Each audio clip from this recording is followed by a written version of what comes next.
విడిదిలోనికి 9,000 అక్కర్లేదు, తోపుడు బండి అక్కర్లేదు, రామండి బావగారు విడిదిలోనికి.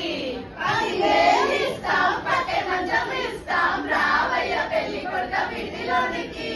10,000 అక్కర్లేదు, పట్టే మంచం అక్కర్లేదు, రామండి బావగారు విడిదిలోనికి. 1,00,000 కోట్లు ఇస్తాం, లక్షణమైన పిల్లని ఇస్తాం, రావయ్య పెళ్లి కొడుక విడిదిలోనికి. 1,00,000 కోట్లు అక్కర్లేదు, లక్షణమైన సారి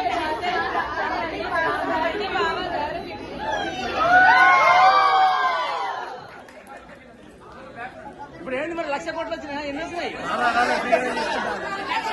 మొత్తం చెప్పినా కదా, వద్దు మాకు లక్షణమైన పిల్లలు ఇచ్చినా వచ్చింది కదా, 1,00,000 కోట్లు